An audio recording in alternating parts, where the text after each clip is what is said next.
दोस्तों इस वक्त की बड़ी जानकारी, बड़ी खबर आपको बता दूं कि हिजबुल्लाह और हमास जो है वो एक साथ आ गए हैं। हिजबुल्लाह और हमास की एंट्री से इजराइल में हड़कंप मच चुका है और इस बार तो हमास ने वो हिमाकत कर दी है जिसके बारे में शायद इजराइल ने कभी सोचा नहीं होगा।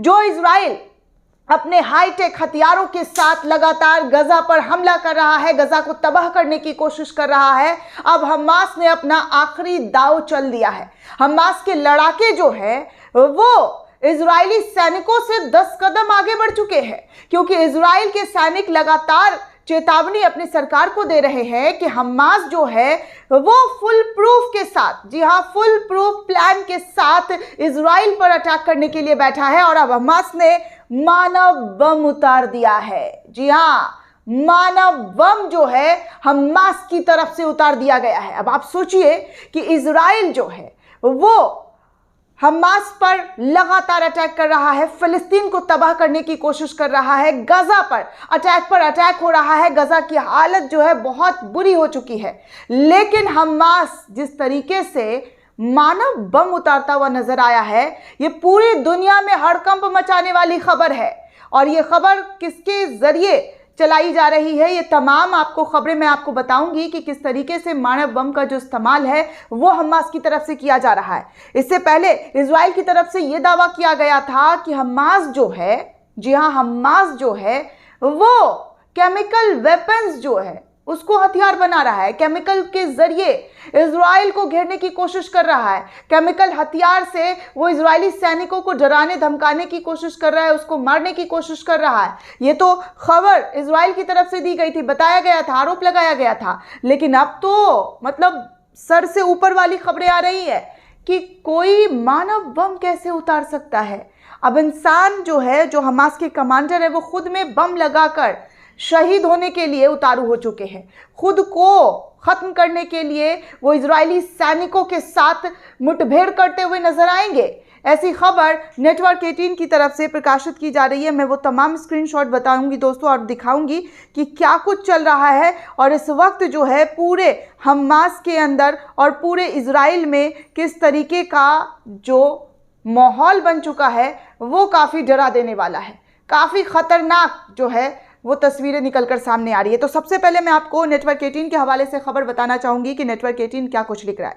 नेटवर्क 18 लिख रहा है कि इजराइल को डराने के लिए टैंक फोड़ दिया गया है। इजराइल का जो सबसे मजबूत टैंक है वो हमास ने फोड़ दिया। टैंक फोड़ युद्ध से डरा इजराइल। इजराइल यानी कि हमास की इन तमाम तकनीकियों से, उनके तमाम हथियारों से डरता हुआ नजर आ रहा है। नेतन्याहू पीछे हटते हुए नजर आ रहे हैं। टैंक फोड़ युद्ध जो है वो इजराइल को अब डराने लगा है। हमास ने मानव बम उतार दिए हैं। नेटवर्क 18 के हवाले से ये खबर दी गई है। और तो और नेतन्याहू ने तीसरी कसम जो है वो भी तोड़ दी है।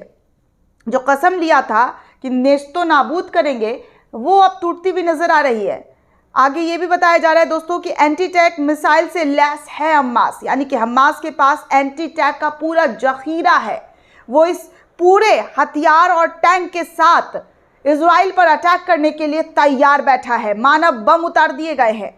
आगे ये भी लिखा गया है कि हिजबुल्लाह ने भी टैंक पर हमला कर दिया है। हिजबुल्लाह और हमास दोनों मिलकर साथ आकर हमला करते हुए नजर आ रहे हैं। आगे कहा जा रहा है कि कई मार्कावा टैंक को तबाह करने का दावा इजराइल की तरफ से किया जा रहा है कि इन दोनों संगठनों ने मिलकर तबाह किया है।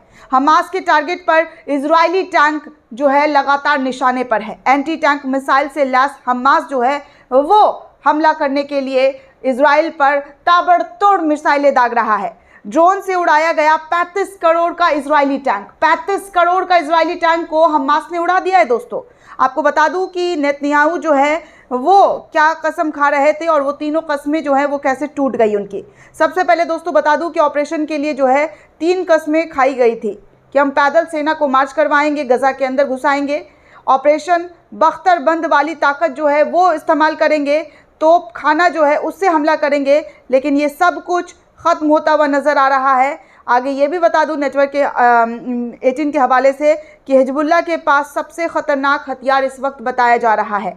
हमास से भी ज़्यादा ख़तरनाक हिजबुल्लाह के पास वेपन्स बताए जा रहे हैं। जंग में होगी हिजबुल्लाह की एंट्री। वैसे तो हिजबुल्लाह की तरफ से ताबड़तोड़ फायरिंग हो रही है, मिसाइलें दागे जा रहे हैं, लेकिन सबसे ख़तरनाक वेपन्स जो है वो बताया जा रहा है कि हमास हिजबुल्लाह के पास है।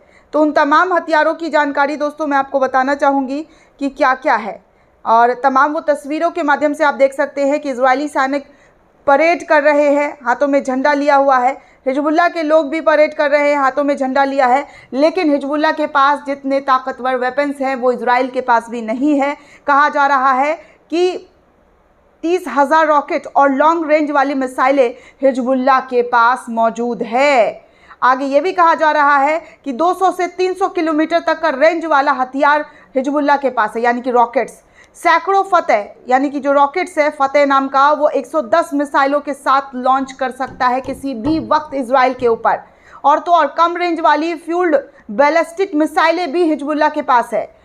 और ईरान ने जो है वो भी अपना जो बैलिस्टिक मिसाइलें हैं उसको भी बाहर कर दिया है, उसको भी हमले के लिए निकाल दिया है। आगे कहा जा रहा है कि 500 केजी तक विस्फोटक ले जाने में सक्षम है ये तमाम वेपन्स। ये जो तमाम जो ड्रोन्स हैं इनके पास 500 केजी तक का भार जो है वो उठा लिया जा सकता है। जीपीएस नेविगेशन तकनीकी से लैस है इनके पास जो हथियार, जो भी रॉकेट्स है, जो भी मिसाइल है, उनमें जीपीएस नेविगेशन लगा हुआ है। आगे ये भी कहा जा रहा है नेटवर्क 18 की तरफ से, सारा नेटवर्क 18 के हवाले की खबर है दोस्तों जो मैं आपको बता रही हूँ, कि मिसाइलों की सटीकता और विध्वंसता क्षमता सबसे ज़्यादा अधिक है, यानी कि हिजबुल्लाह इस वक्त बहुत ताकतवर है। इसके पास बहुत सारे ऐसे हथियार हैं जिसके बल पर वो ये जंग जीत सकता है। यानी कि इस जंग को जीतने के लिए हिजबुल्लाह पूरी जान पूरी ताकत जो है वो लगा बैठा है।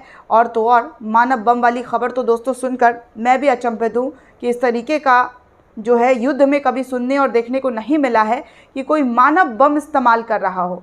हालांकि इजराइल की तरफ से ताबड़तोड़ गोलियां बरसाई जा रही है, दागे जा रहे हैं इजराइल की तरफ से, लेकिन हमास और हिजबुल्लाह ये पीछे हटने का नाम नहीं ले रहे हैं। अपनी हर एक तकनीक का, हर एक वेपन्स का इस्तेमाल करते हुए नज़र आ रहे हैं। जब उनको लगता है कि हम कमज़ोर पड़ रहे हैं, हालात बदतर हो रहे हैं, तो वो एक कदम आगे इजराइल से बढ़कर उस पर हमला करता हुआ दिखाई दे रहा है।